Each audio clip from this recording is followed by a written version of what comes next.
तालुकदार जो थे उनके इनकम पे असर पड़ा था, right. There were 21,000 talukdars in Awadh which became jobless. So this created problem among the people of the lower class. तो लोगों को लगा कि इनकी जो पॉलिसीज है these are against the spirit of the mankind. और इवन कार्ल मार्क्स जो है द फादर ऑफ इकोनॉमिक्स, वो एक स्टेटमेंट देता है 1853 में कि it were the Britishers who destroyed the spinning wheel and the handicraft handloom sector of India, and they transformed this mother country of cotton with cottons. ये Karl Marx का statement था 1853 में about he criticized the economic policies of the Britishers. So these were the economic causes which led to the revolt of 1857. इसके बाद चूंकि इन policies की वजह से पूरी तरह से इंडिया के जो लोअर मिडिल क्लास जो था पूरी तरह से इफेक्ट हो गया, राइट. इसके बाद है political causes, right. Political causes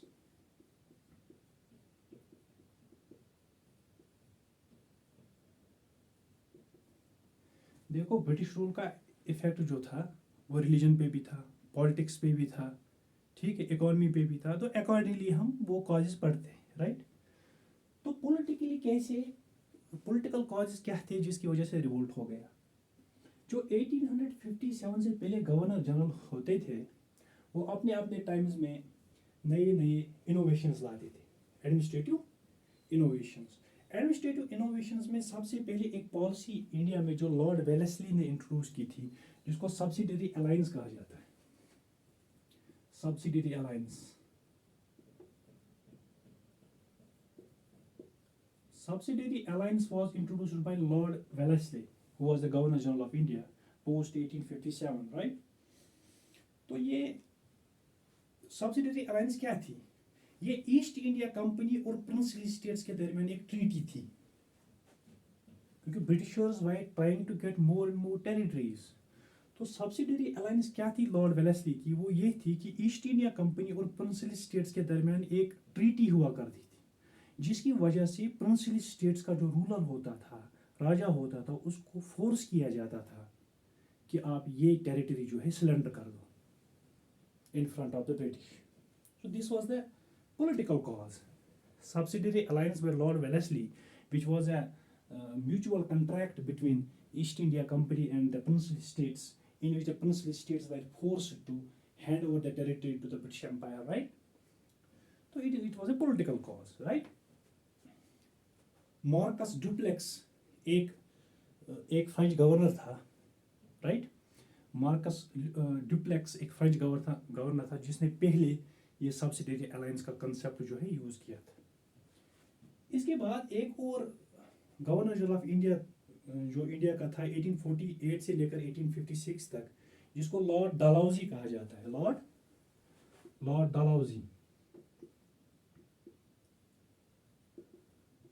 Dalhousie ने एक पॉलिसी इंट्रोड्यूस की थी जिसको डॉक्ट्राइन और लैप्स कहा जाता था.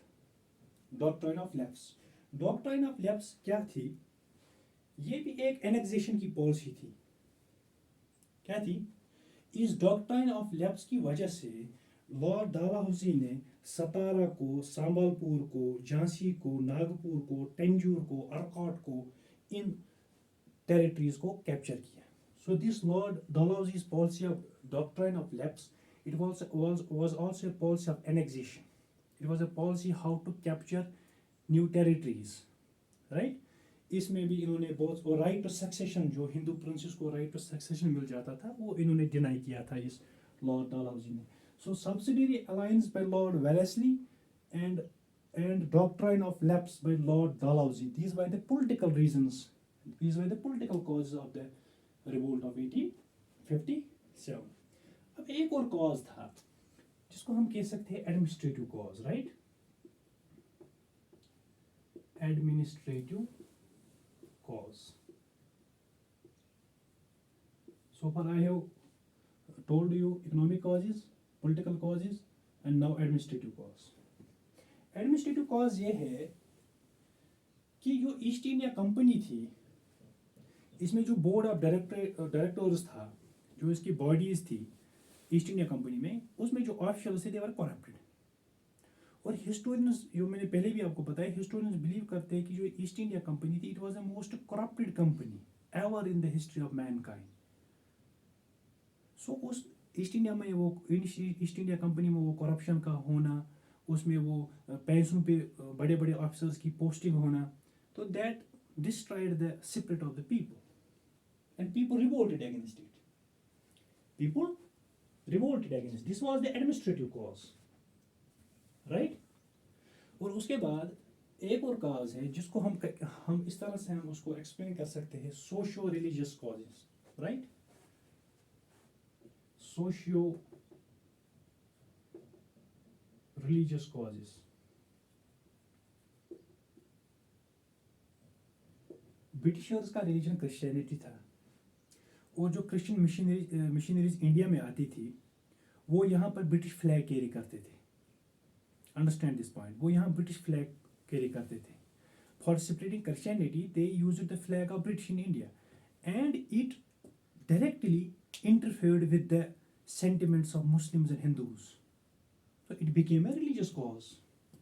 जो Christian missionaries थे, they were spreading Christianity in India. Their attempts were against the spirit of Muslims and the Hindus. Muslims and Hindus thought that it is the direct attack to their faith, so they revolted.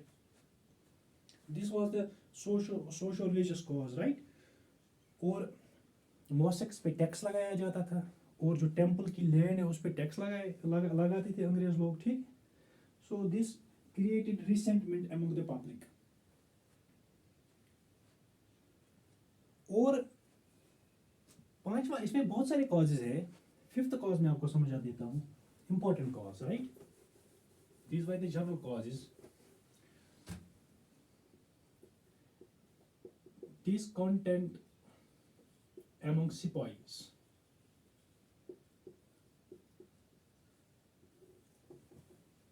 ठीक है। जो Indian natives British army में job कर रहे थे, उनको promise दिया गया था कि हम आपको जनरल एनलिस्टमेंट अलाउंस देते थे उस टाइम, कि हम आपको एक फॉरेन अलाउंस देंगे, अगर आप सिंध और पंजाब में काम करोगे हम आपको फॉरेन अलाउंस।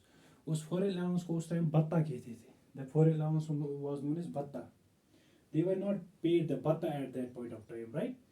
तो इनकी डिमांड थी कि चूंकि आप हमें डिफ़िकल्ट एरियाज में, डिफ़िकल्ट पोस्टिंग्स पे हमें काम करना पड़ता है, सिंध में, पंजाब में, हमें अलाउंस दे दो, फॉरेन अलाउंस। ये अंग्रेज लोग नहीं देते थे। So this created a discontent among the sepoys. इसी तरह से एक और चीज़ था, जनरल सर्विसेज एनलिस्टमेंट एक्ट।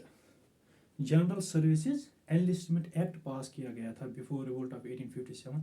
उसकी वजह से इन जो इंडियंस जो थे, इंडियन नेटिव्स जो थे, मतलब ब्रिटिश आर्मी में, उनको कहा जाता, उनसे एफिडेविट लिया जाता था, उनसे अंडरटेकिंग ली जाती थी कि you have to serve the British army anywhere, और इनको फॉरेन अलाउंस भी नहीं देते थे।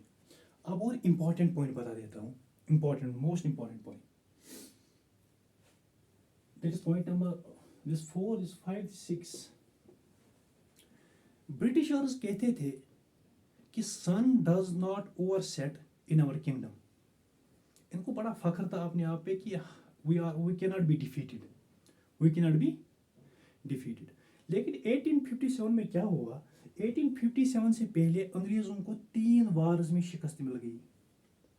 इंपॉर्टेंट पॉइंट बता देता हूँ, वो ये था, इसको हम ऐसे भी लिख सकते हैं इस पॉइंट को, influence from outside movements, right, to describe it in a better way, influence from outside movements. अंग्रेज कहते थे कि sun does not overset in our kingdom, तो इन्होंने 1857 से पहले क्या हुआ, 3 वार हो गए। क्या हो गए, एक हो गया अफगान वार 1838 में, दूसरा हो गया पंजाब वार्स 1845 में, तीसरे हो गए क्रीमियन वार्स 1854 में। इन तीनों वार जो थे, Britishers were defeated in these three wars.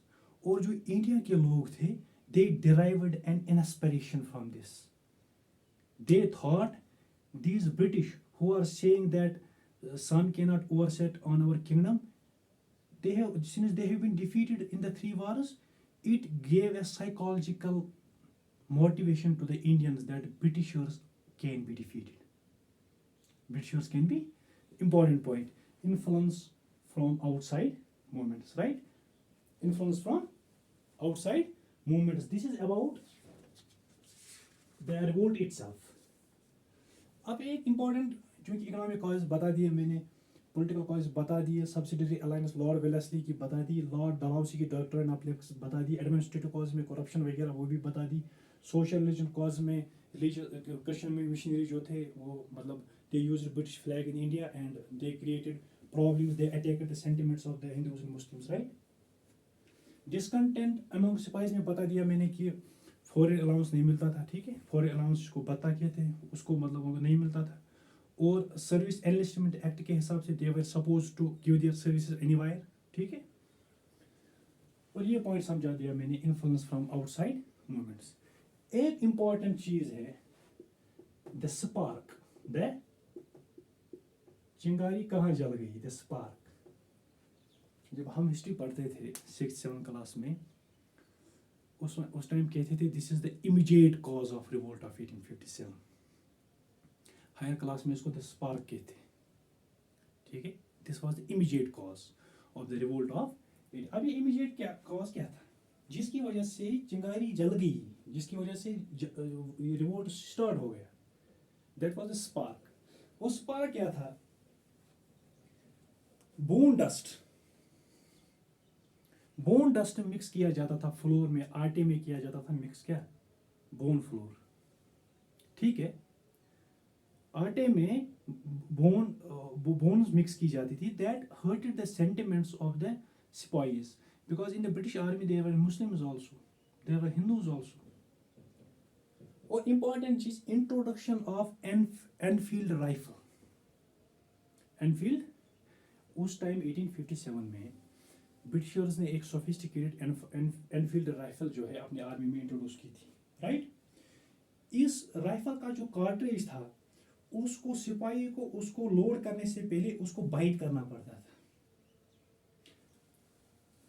In order to keep the bullets in that, the concerned sipahi had to bite the cartridge, and this cartridge was loaded by grease, and then in place of that grease there was beef and pig fat, and you know that beef is totally against the Hindu principles, right? है ना? While as the pig meat is haram in our religion, so this cartridge incident, right? इसको cartridge incident भी कहा जाता है, या introduction of Enfield rifle।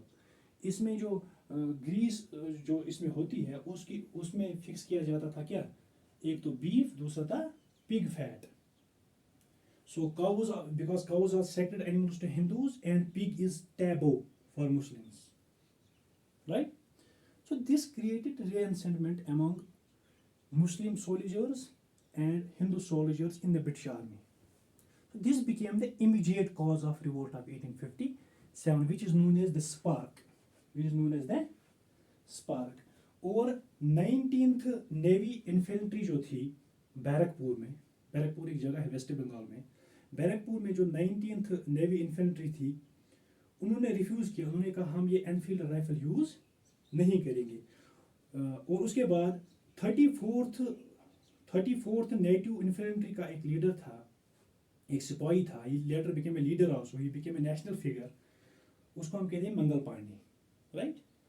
मंगल पांडे ने एक मेजर पे गोली मार दी, ब्रिटिश मेजर पे गोली उसको मार दिया। In return the Britishers executed him in 1857। So the execution of Mangal Pandey after the cartridge incident, ठीक है, it spread hate among people towards the British Empire in India। अभी रिवोल्ट जो है ये इसके काजेस थे, रिवोल्ट कैसे हो गया। अब इस रिवोल्ट में सेंटर्स भी थे, there were many centres of the revolt in India. पहला सेंटर जो था इंडिया में वो था मेरठ में, राइट।